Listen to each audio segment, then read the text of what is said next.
Very good morning to all of you. Welcome to my channel Ganit Gurukul, and today my topic is the domain and range of inverse trigo function. So let's start the topic.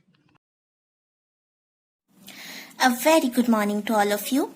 So for class 12th हम जानते हैं कि हमारा जो second chapter है वो है inverse trigonometrical functions. Okay, सो सबसे पहले इनवर्स ट्रिगो फंक्शन पढ़ने के लिए हमें जानना पड़ेगा. हमने एनसीईआरटी में एक टेबल देखा हुआ है डोमेन एंड रेंज का.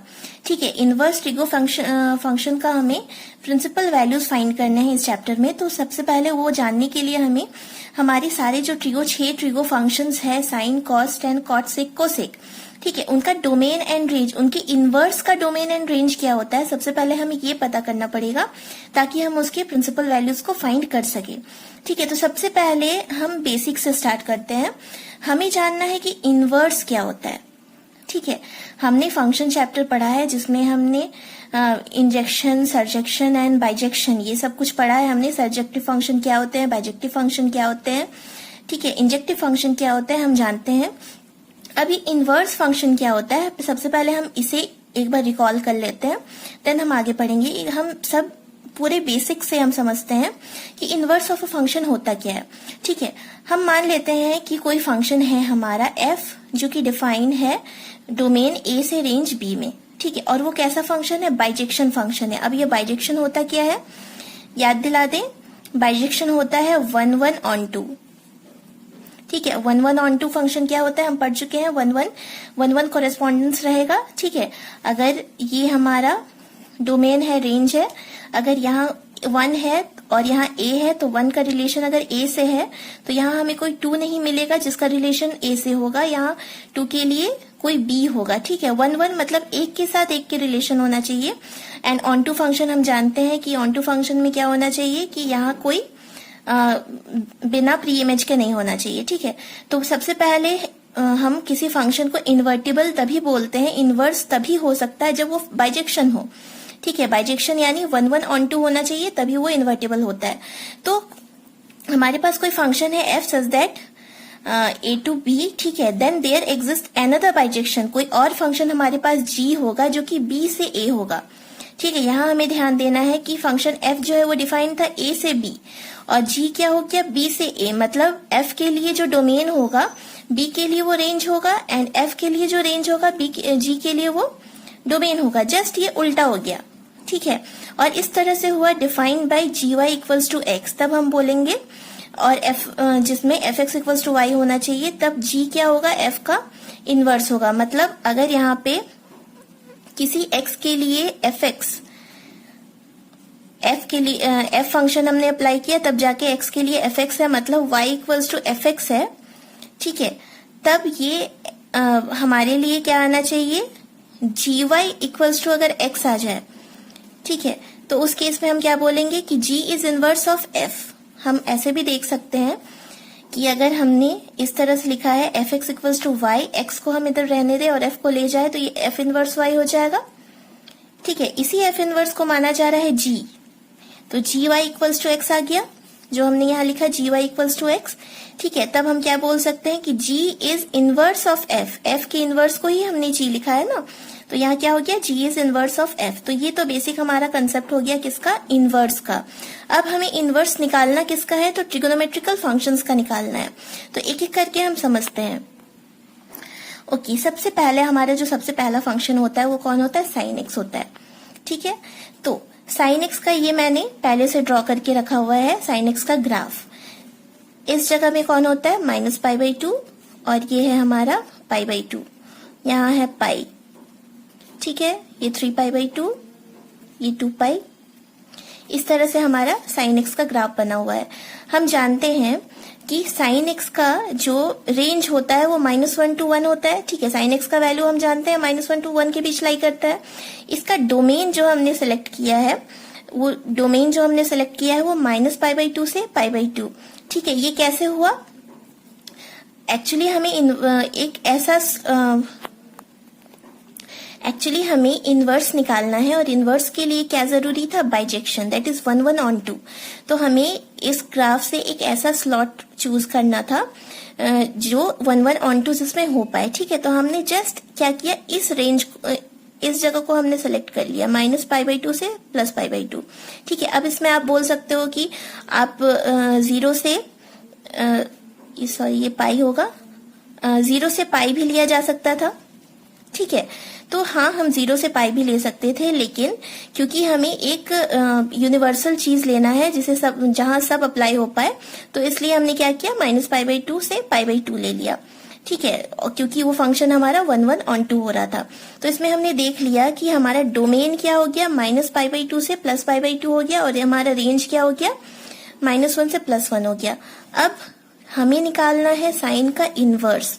अगर साइन का डोमेन, साइन फंक्शन का हमारा जो डोमेन -π/2 से π/2, 2 -1 से 1 जा रहा है। ठीक है, तो अगर इसका हम इनवर्स निकालना चाहे, यानी साइन इनवर्स x, तो इसका डोमेन क्या हो जाएगा, हमने देखा कि f और g में क्या हुआ, a to b था, तो g के केस में ये क्या हो गया, b to a हो गया ना।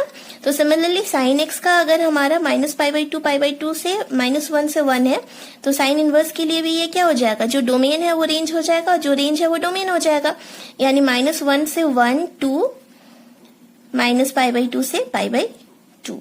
ठीक है, तो इस एक्सरसाइज में जो हमें डोमेन रेंज के बारे में पढ़ना है, तो यहाँ मैंने हमारे एनसीईआरटी बुक से ऑलरेडी पूरा टेबल लिया हुआ है। साइन इनवर्स x का हमारा डोमेन -1 से 1 हमने निकाला, रेंज हमारा क्या आ गया, -π/2 से +π/2।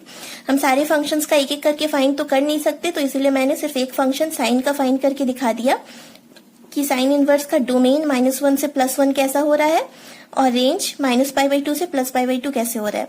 ठीक है, इसी तरह हमारा कॉस इनवर्स x का जो डोमेन होता है वो भी -1 से +1 लाई करता है, और रेंज क्या होता है, 0 से पाई होता है।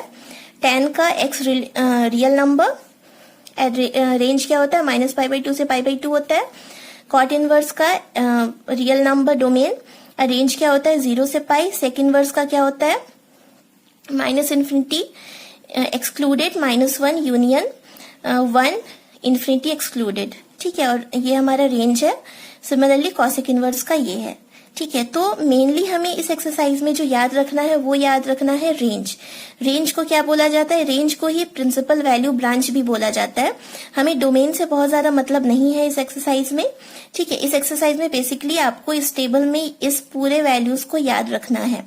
तो सबसे पहले ये बहुत ही डिफिकल्ट लग रहा होगा कि हम सारे वैल्यूज को याद कैसे करें, तो मैं उसका कुछ ट्रिक आपको बताती हूँ कि किस तरह से आप याद रख सकते हो।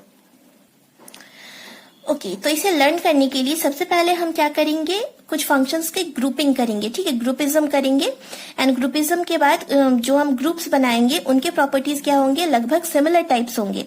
तो हम सबसे पहले ग्रुप्स बना लेते हैं। तो हमारा जो पहला ग्रुप हम बनाएंगे वो किसका बनाएंगे, हम सबसे पहले ग्रुपिज्म करेंगे साइन इनवर्स x को, cosec inverse x and tan inverse x को। ठीक है, इनके जो प्रॉपर्टीज होंगे लगभग सेम टाइप के होंगे, इनके जो रेंज होंगे इसमें कुछ कॉमन होगा। ठीक है, तो साइन इनवर्स x, साइन का उल्टा होता है हम जानते हैं cosec, and tan inverse x। तो सबसे पहले हम क्वाड्रेंट सिस्टम को एक बार देख लेते हैं, जो कि आप लोग ऑलरेडी पढ़ चुके हो। ठीक है, ये हमारा होता है 0, ये होता है π/2, ये होता है पाई, और ये होता है 3π/2 एंड ये 2π। ठीक है, सबसे पहले ये हमारा फर्स्ट क्वाड्रेंट, ये सेकंड क्वाड्रेंट, ये थर्ड क्वाड्रेंट और ये फोर्थ क्वाड्रेंट। ग्रुपिज्म से भी पहले आप ये समझ लो कि थर्ड क्वाड्रेंट में तो आपको कुछ काम करना ही नहीं है। ठीक है, थर्ड क्वाड्रेंट से आपको कोई लेना देना नहीं है जब आपको रेंज की बात होगी। रेंज की बात हम जब करेंगे तो हमें first, second and fourth quadrant से मतलब है। ठीक है, तो सबसे पहले हम इस ग्रुप का सोचते हैं कि इस ग्रुप के लिए हमें क्या याद रखना है। तो साइन का वैल्यू जो हम जानते हैं कि क्या होता है, उसका जो रेंज होता है -1 से +1 होता है। तो हम इस पे बात करेंगे। ये π/2 हुआ, ये 3π/2 तो है, साथ ही साथ ये -π/2 भी है। ठीक है, तो sine inverse, cosec and tan का जो लाई करेगा वो इस रेंज पे। ठीक है, 4 and 1 पे, यानी -π/2 से +π/2। 2। तो सबसे पहले साइन इनवर्स का हमारा जो रेंज होगा वो क्या होगा, -π/2 से +π/2 होगा, क्लोज इंटरवल। ठीक है, क्योंकि साइन इनवर्स का वैल्यू, साइन का वैल्यू π/2 में भी हम निकाल सकते हैं, -π/2 में भी निकाल सकते हैं। चलो ये हो गया, हमें पता चल गया कि साइन का क्या होगा। हम आगे चलते हैं और बात करते हैं अब tan इनवर्स पे। ठीक है, tan इनवर्स के केस में हम जानते हैं, यहां भी आपका सेम है, -π/2 एंड π/2 तक ही इसका रेंज होगा, लेकिन हम जानते हैं कि tan इनवर्स, tan का वैल्यू जो होता है tan 90 डिग्री यानी tan π/2 का वैल्यू क्या होता है, इनफाइनाइट। सेम -π/2 के लिए भी होता है, नॉट डिफाइंड ना। ठीक है, डेफिनेशन हमें उसकी पता नहीं है, वो नॉट डिफाइंड है, तो उस केस में -π/2 से π/2 क्योंकि सेम ग्रुप में है वो तो आएगा ही, लेकिन ये दोनों एक्सक्लूड हो जाएगा, यानी इन दोनों को हमें नहीं लेना है। इसका मतलब हमें इसमें क्या करना होगा, ओपन इंटरवल लगाना पड़ेगा। ठीक है, साइन इनवर्स के केस में ये क्या हुआ था, ये दोनों भी इंक्लूड हो रहे थे -π/2 से +π/2, लेकिन tan इनवर्स के केस में आपको क्या करना है, इन दोनों को एक्सक्लूड कर देना है। अब बचा हमारा कॉसेक इनवर्स x। ठीक है, तो कॉसेक इनवर्स के भी केस में हम देखते हैं कि कौन सा वो वैल्यू है जिसपे एक्सक्लूड होता है। ठीक है, हम जानते हैं कि कॉसेक क्या होता है, कॉसेक होता है, cosec theta is 1/sin theta, and sine theta जब हम थीटा का वैल्यू 0 ले लें तो 1/sin 0 is 0, that is not defined. ठीक है, इसका मतलब कॉसेक इनवर्स के केस में हमें सारे वैल्यूज लेने हैं, यानी आपको -π/2 से π/2 के सारे वैल्यू लेने हैं, लेकिन उसमें से 0 को माइनस कर देना है। ठीक है, तो ये हो जाएगा उसका रेंज। इसी चीज को हम इस तरह से भी लिख सकते हैं, -π/2 से 0 एक्सक्लूडेड, यूनियन एक्सक्लूडेड 0, π/2 इंक्लूडेड। आप ऐसे भी लिख सकते हो और ऐसे भी लिख सकते हो। ठीक है, इन द सेम मैनर हमने 3 फंक्शंस निकाल लिए जो कि एक ग्रुप में थे, sine inverse, cosec inverse and tan inverse. अब हम सेम वे में क्या करते हैं, दूसरा ग्रुप जो कि है हमारा cos inverse, sec inverse and cot inverse x। ठीक है, तो इन तीनों फंक्शन के लिए हम कौन सा ग्रुप लेंगे, 1 एंड 2 यानी 0 से π। ठीक है, तो हमारा जो फर्स्ट फंक्शन है कॉस इनवर्स, ये क्या होगा, जैसे हम साइन के केस में -π/2 से π/2 ले रहे थे, तो वो क्या हो रहा था, क्लोज इंटरवल हम ले रहे थे क्योंकि हर पॉइंट पे वो डिफाइंड था। तो कॉस के केस में क्या हो जाएगा, 0 से π डिफाइंड होगा। ठीक है, इसमें जैसे -π/2 से π/2 का काम था, तीनों में बस एक एक पॉइंट एक्सक्लूड हो जा रहे थे, उसी तरह इन तीनों में भी होगा। तो कॉस के केस में क्या हो गया, 0 से π हो गया। अब हम देखते हैं कि हम सेक के केस में क्या करेंगे। ठीक है, तो सेक, अब हम जानते हैं कि सेक थीटा होता क्या है, ये होता है 1/cos थीटा। ओके, अगर हम सेक 90 डिग्री निकालें तो 1/cos 90 degree and cos 90 is 0, that is not defined. इसका मतलब सेक का वैल्यू सारे वैल्यूज पे निकलेगा excluded π/2।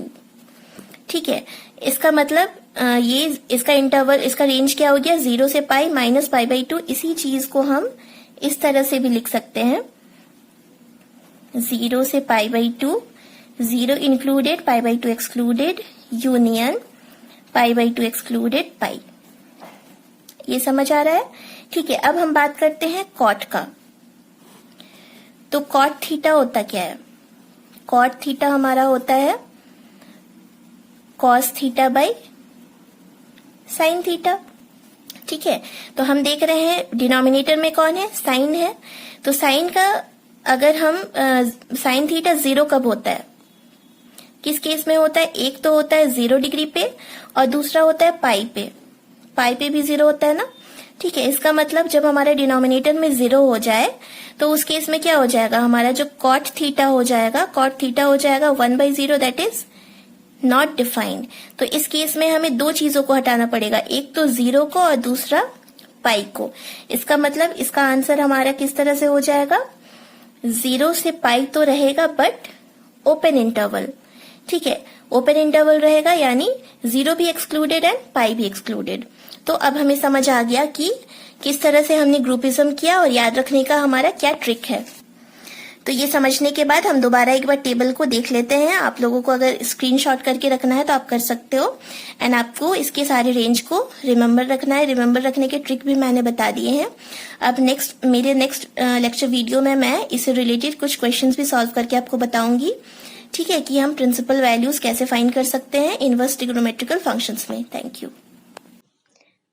Thank you so much for watching the lecture video. For more videos, please like and subscribe my channel, Ganit Gurukul.